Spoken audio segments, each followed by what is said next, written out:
Hello everyone, welcome to Saida Bangali recipe চ্যানেলে। আজকে আপনাদের সাথে শেয়ার করব আমি মজাদার একটি কফির রেসিপি। কফি কে না খেতে ভালোবাসে, তাই খুব সহজভাবে কফি আজকে তৈরি করে দেখাবো আপনাদের। চলুন তাহলে।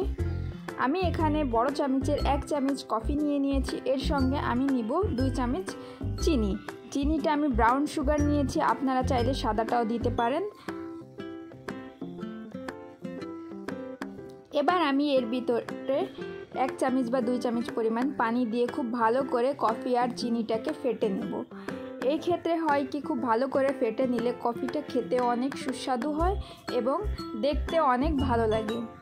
যে একটা ফেনা ফেনা ওঠে, এই ফেনা ফেনাটা দেখতে অনেক ভালো লাগে, প্লাস কফিটা একেবারে ব্লেন্ড হয়ে গেলে খেতেও অনেক মজা লাগে।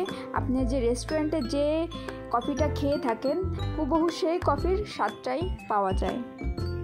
কফিটা যত বেশিক্ষণ ধরে ফেটা যাবে, খেতেও ততই স্বাদ লাগবে। আমাকে যদি চা আর কফির মধ্যে দুটো থেকে যে কোনো একটা চুজ করতে হয়, তাহলে আমি অবভিয়াসলি কফি চুজ করব। কফি আমার এতটাই ভালো লাগে। আপনারাও এইভাবে বাড়িতে তৈরি করে খেয়ে দেখবেন, আপনাদের অনেক ভালো লাগবে। আমার কফিটা ফেটানো হয়ে গেছে। এবার আমি এর ভিতরে দুধ দিয়ে দিলাম। দুধ দিয়ে খুব ভালো করে মিক্স করে নেব। আপনারা চাইলে অর্ধেকটা দুধ আর অর্ধেকটা পানি দিয়ে করতে পারেন। আমিও অর্ধেকটা দুধ আর অর্ধেকটা পানি দিয়েই করেছি। এতে করে গ্যাসও হয় না, খেতেও অনেক ভালো লাগে। আর আপনারা যদি চান তাহলে পুরোটা দুধ দিয়েও করতে পারেন। এবার আমি খুব ভালো করে মিশিয়ে নেব। আপনারা যদি চান এই সময় আপনারা কফির উপরে রেস্টুরেন্ট স্টাইলে যে ডিজাইনগুলো বানায়, ওই ডিজাইনটাও বানিয়ে নিতে পারেন।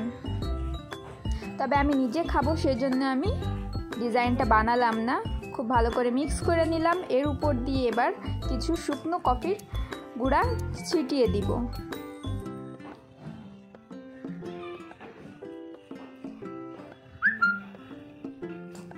এই তো হয়ে গেল আমার কফিটা রেডি।